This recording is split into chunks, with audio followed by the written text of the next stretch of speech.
Salah satu amalan yang telah disyariatkan oleh Allah dalam Islam dan diamalkan oleh Rasulullah SAW, paling banyak disebut kelebihannya di dalam Quran, paling banyak juga disebut bahaya orang yang tidak mengamalkannya, ialah amalan zikrullah. Amalan zikrullah adalah amalan yang bermula disyariatkan oleh Allah di dalam Islam, kerana ayat Quran yang pertama diturunkan disampaikan oleh Jibril kepada Nabi kita Muhammad SAW ialah 5 ayat daripada suratul Alaq. Ayat yang pertama dan yang ketiga Allah perintahkan kepada Nabi supaya Nabi kita Muhammad SAW berzikir, menyebut Allah, Allah, Allah sambil muraqabahkan sifat keagungan dan sifat kesempurnaannya. Bismillahirrahmanirrahim. Iqra' bismi rabbikal ladzi khalaq. Di dalam ayat ini ada perintah daripada Allah kepada Nabi Muhammad. Iqra' bismi rabbikal ladzi khalaq. Ya Muhammad, bacalah dengan nama Tuhanmu, Allah yang menjadikan segala kejadian. Ayat yang kedua, Iqra' rabbukal akram. Sekali lagi diulang, ya Muhammad, kau bacalah nama Tuhanmu, Tuhanmu yang maha sempurna, yang maha mulia. Kenapa Nabi Muhammad SAW dikatakan tidak tahu membaca? Bukannya Nabi Muhammad tidak tahu membaca 5 ayat yang tersebut, tetapi yang sebenarnya Nabi Muhammad tidak tahu macam mana nak melakukan perintah Allah. Ya, apakah tujuan bacalah dengan nama Tuhanmu alladzi khalaq, bacalah dengan nama Tuhanmu al-akram. Kerana Nabi Muhammad tidak pernah diperintah, tidak pernah sebelumnya diajar munasabahlah kalau Rasulullah tidak tahu apa yang nak dibuat. Kerana Nabi faham dalam dua ayat ini ada perintah supaya Nabi melakukan, tapi apa yang Allah perintah untuk dilakukan itu Rasulullah tidak tahu. Lalu akhirnya Jibril ajar kepada Nabi kita Muhammad SAW, iaitu Jibril ajar kepada Nabi menyebut Allah, Allah, Allah, Allah terus menerus. Lalu Nabi Muhammad lakukan bersungguh-sungguh. Ketika itu Rasulullah, menurut apa yang disebut dalam hadis, diselimutkan oleh Jibril. Disebut dalam hadis, fa'akhadani wa ghattani, maka Jibril memegang aku lalu menyelubungkan aku dengan sesuatu. Dalam keadaan Nabi diselubungkan itulah Jibril ajar Rasulullah zikir Allah, Allah, Allah. Lalu Rasulullah lakukan bersungguh-sungguh, sehingga dalam hadis itu disebutkan hatta balagha minni al-juhdu wa arsalani, sehingga Jibril tahu aku melakukan bersungguh-sungguh dan sampai kepada khat yang dikehendaki. Wa arsalani, maka Jibril melepaskan aku daripada dakapannya, melepaskan aku juga daripada keselubungannya. Kesan daripada itu Nabi berasa takut kepada Allah, seluruh badan menggeletar, menggigil. Lalu Rasulullah keluar daripada Gua Hira, turun balik ke rumah. Sepanjang perjalanan Rasulullah berasa lemah, sejuk, dan apabila sampai di rumah Rasulullah segera membaringkan diri, memerintahkan istrinya Khadijah, Zammiluni, Zammiluni, wahai Khadijah, selimutkan aku, selimutkan aku. Kita seperti ini sangat terkenal dalam hadis dan dalam kitab-kitab sirah yang menceritakan bada'ul wahyu, permulaan wahyu diterima oleh Rasulullah SAW. Tetapi rahsia ini tidak dapat diketahui oleh majoriti ulama di akhir zaman ini. Yang mereka utarakan ialah bahawa Islam mengajar umatnya supaya sekolah membaca menulis. Itu adalah maksud yang tersurat. Maksud yang tersirat ialah Allah ajar kepada Nabi dan kita semua supaya berzikir di dalam hati, menyebut Allah, Allah. Maka sesuailah dengan apa yang disebut di dalam sirah, bahawa Rasulullah ajarkan amalan yang pertama kepada umat Islam di zaman Mekah disambung ke zaman Madinah ialah zikir menyebut Allah. Allah Subhanahu wa taala berfirman, "Wala tatrudil ladzina yad'una rabbahum bil ghadati wal asyi yuriduna wajha." Ya Muhammad, engkau jangan bubarkan sahabat-sahabatmu orang-orang Islam, orang-orang mukmin yang sentiasa mengerumuni engkau. Kemana saja engkau pergi, abaikan saja desakan pemimpin-pemimpin Quraisy Mekah itu. Engkau teruslah berkeadaan demikian. Karena sahabat-sahabatmu orang-orang mukmin itu yad'una rabbahum bil ghadati wal asyi yuriduna wajha. Mereka itu sentiasa menyebut, mengingat nama Tuhan mereka, Allah, Allah, Allah. Sepanjang masa, siang dan malam, yang mereka mau Allah. Jadi, amalan zikrullah menyebut Allah, Allah itulah yang diajarkan oleh Rasulullah kepada umat Islam di zaman Mekah. Walaupun bilangan mereka tak ramai, siang dan malam, mereka yad'una rabbahum, Allah, Allah, Allah.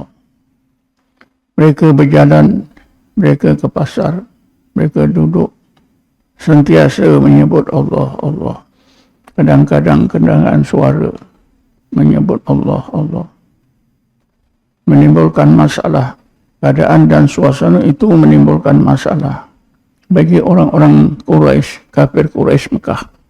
Mereka beranggapan dengan berbagai anggapan yang negatif. Antaranya, mereka menyebutkan teruk betullah pengikut Muhammad macam dah sewil. Kemana-mana saja mereka komat kamit. Mereka menyebut Allah, Allah, Allah macam orang sewil. Tapi kadang-kadang pelik. Karena mereka kadang-kadang menyebut Ar-Rahman, Ar-Rahman, Ar-Rahim. Mana satu nama Tuhan Muhammad ini? Kita bingung. Lalu turunlah ayat Bismillahirrahmanirrahim. Qul ida'ullaha awida'ur rahman ayyama tad'u falahul asma'ul husna. Ya Muhammad, kau sebutlah Allah, Allah. Atau Ar-Rahman, Ar-Rahman, Ar-Rahim, atau Ar-Rahim. Apa saja daripada Asma'ul Husna engkau boleh sebut. Abaikan saja sindiran-sindiran kata-kata orang-orang Quraisy Mekah itu. Sesudah Nabi berhijrah, amalan ini diteruskan. Disebut oleh Allah dalam ayat 28 surah Al-Kahfi.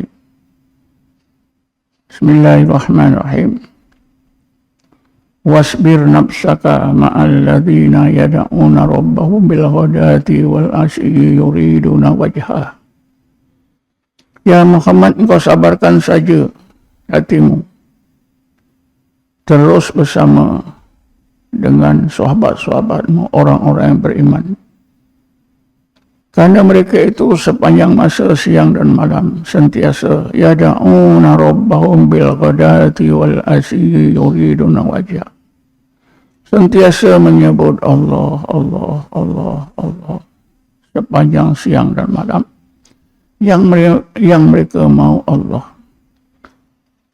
Kalau kita telitikan umat Islam di zaman Mekah, zaman Madinah, yang memayungi hidup zahir batin mereka ialah zikir Allah, Allah, Allah sepanjang masa.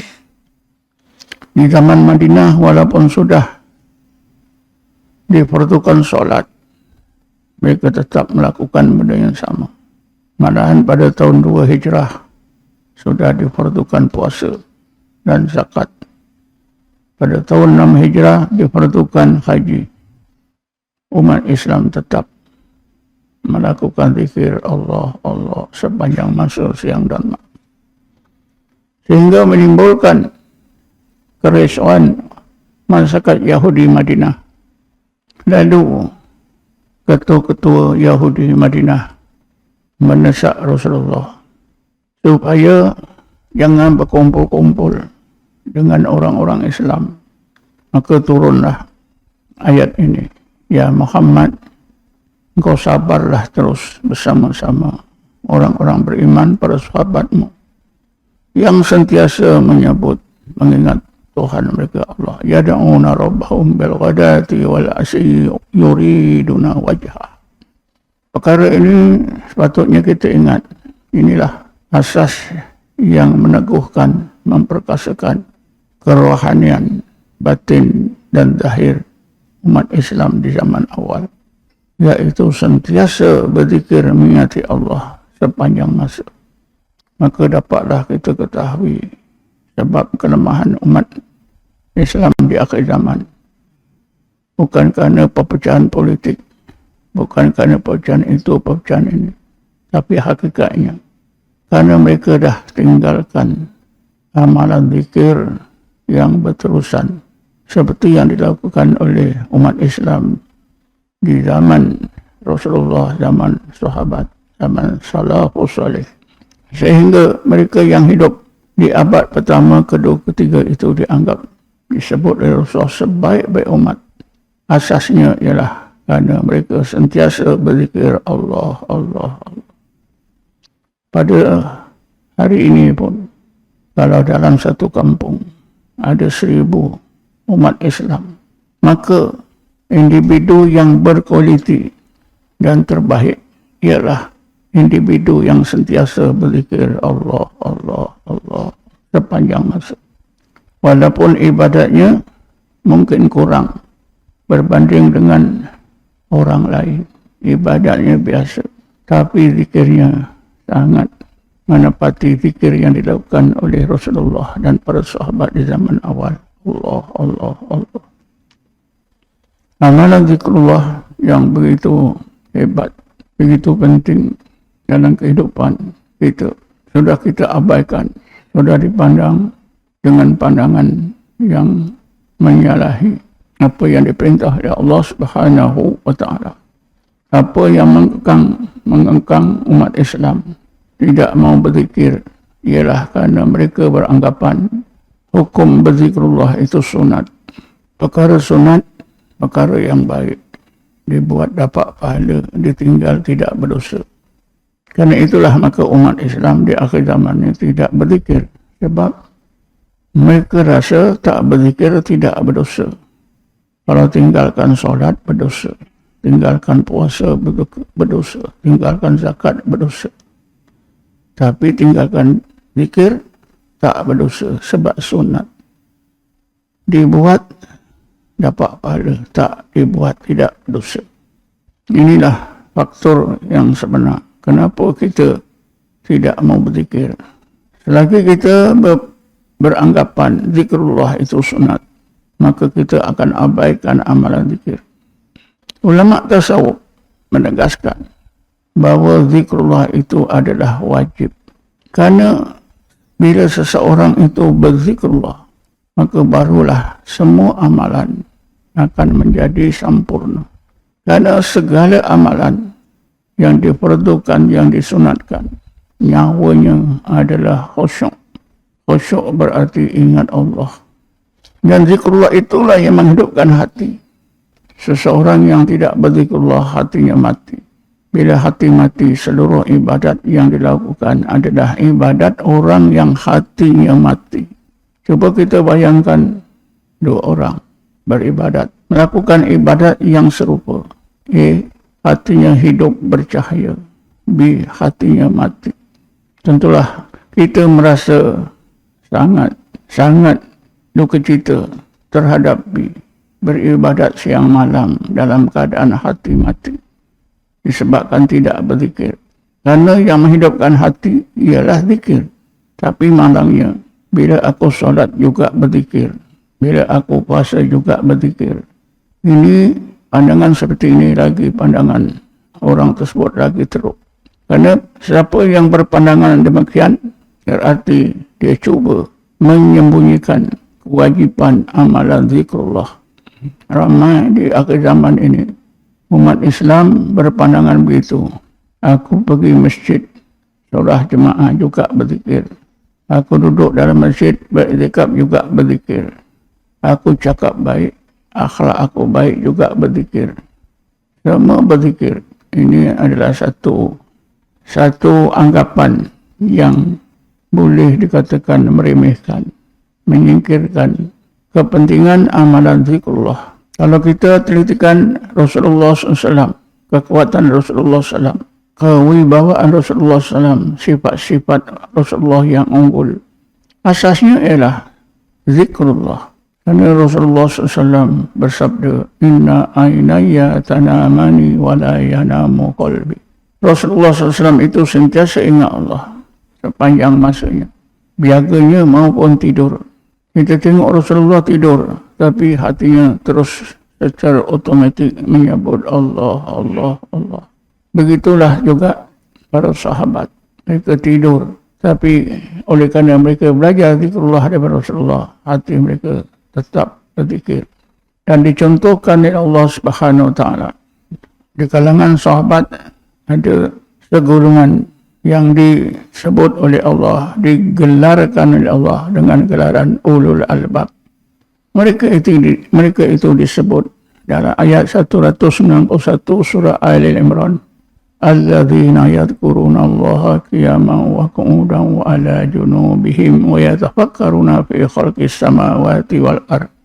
Rabbana ma khalaqta hadza batila subhanaka faqina adzabannar.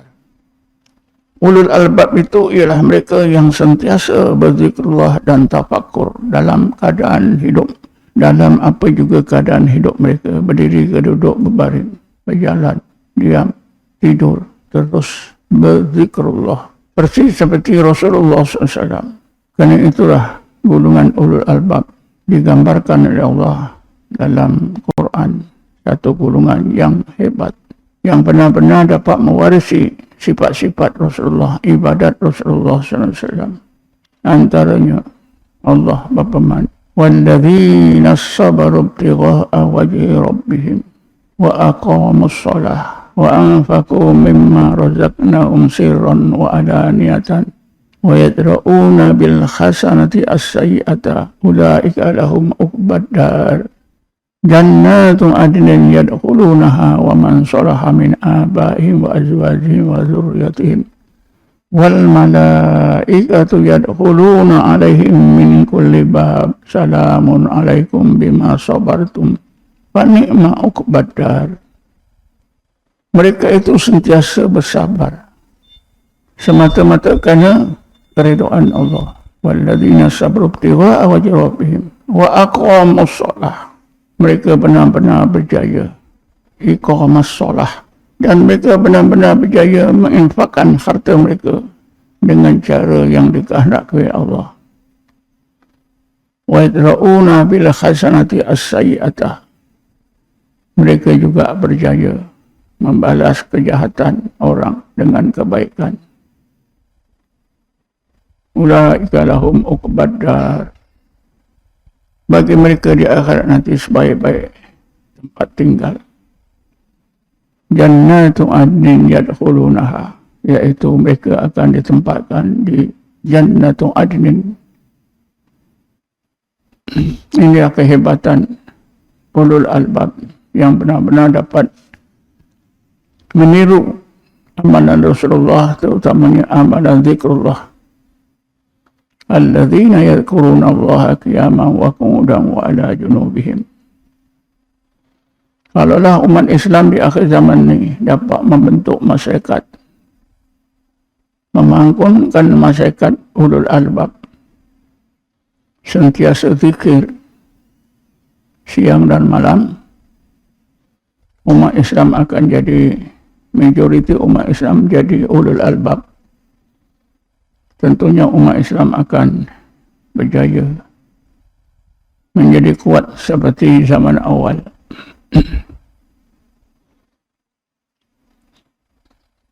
Tapi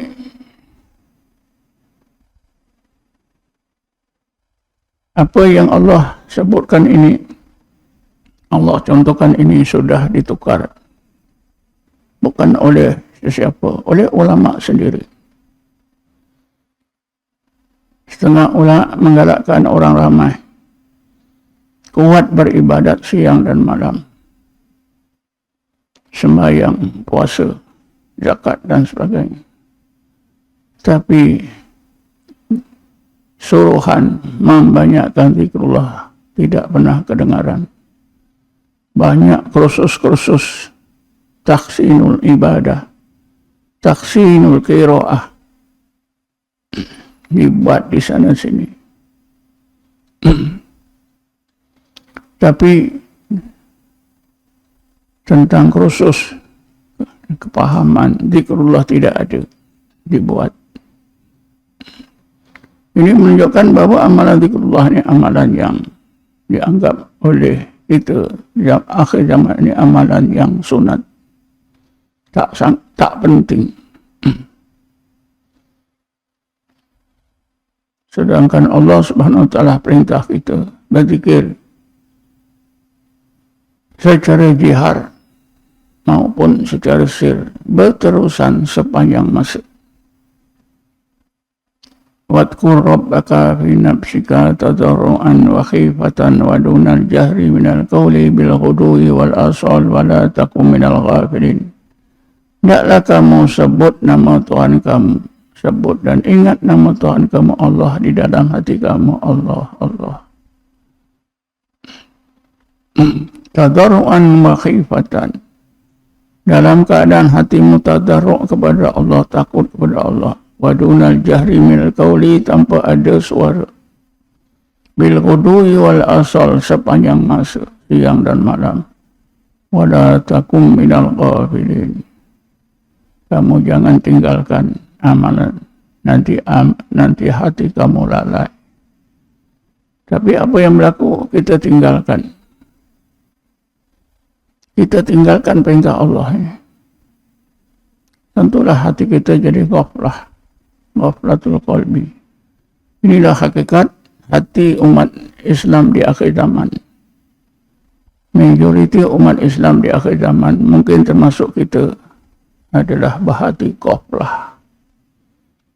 Inilah punca kelemahan umat Islam.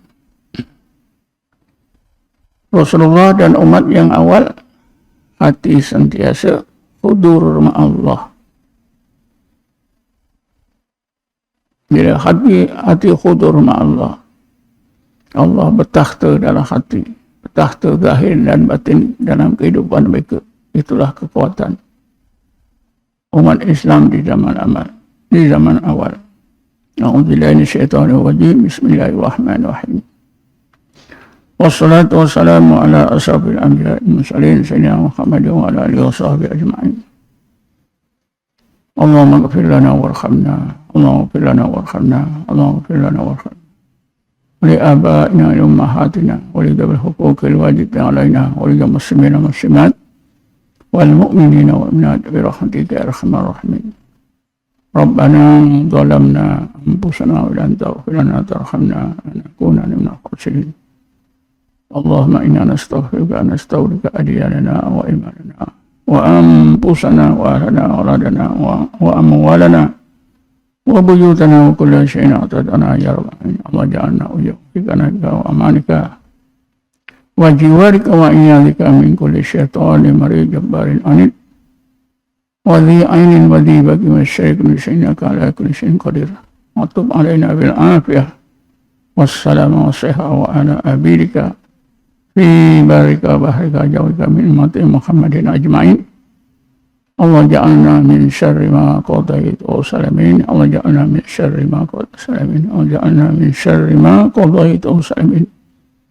Rabbana atina fid dunya hasanah wa fil akhirati hasanah wa qina adzabannar. Walhamdulillahi rabbil alamin.